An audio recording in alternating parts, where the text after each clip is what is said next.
అందరికీ 100% ఉచిత వైద్యం. వచ్చే బడ్జెట్ సమావేశాల్లో కొత్త హెల్త్ పాలసీ. వైద్యం కోసం ఆస్తులు అమ్మే పరిస్థితి పోవాలి. పేరెంట్స్ను నిర్లక్ష్యం చేస్తే సహించలేదు. ప్రభుత్వ ఉద్యోగుల జీతాల్లో 15% తల్లిదండ్రుల ఖాతాలో వేస్తాం. ఈ పని చేయరి, ఈ హోల్డేజ్ హోమ్లు తగ్గుతాయి. ఈ పని చేయరి.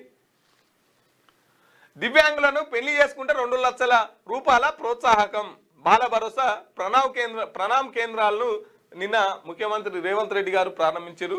స్కూటీలు, ల్యాప్టాప్లు వారికి సంబంధించినటువంటి అవి ఇచ్చినారు.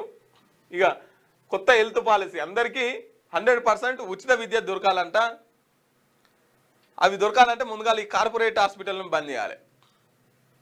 అందరు అంటారు ఫ్రీ కేజీ టు పీజీ ఉచిత విద్య అని చెప్పేసి కేసీఆర్ అన్నాడు. మీరు ఇంటిగ్రేటెడ్ స్కూల్ కట్టి అందరు ఒక్క దగ్గరనే కలిపి చదువు చెప్తాం, ఫ్రీ ఎడ్యుకేషన్ అని చెప్పేసి మీరు అంటున్నారు. కానీ విచ్చలవిడిగా మళ్ళా గల్లికోటి ప్రైవేటు స్కూళ్ళు తెరిచేటట్టు పర్మిషన్లు ఇస్తున్నారు.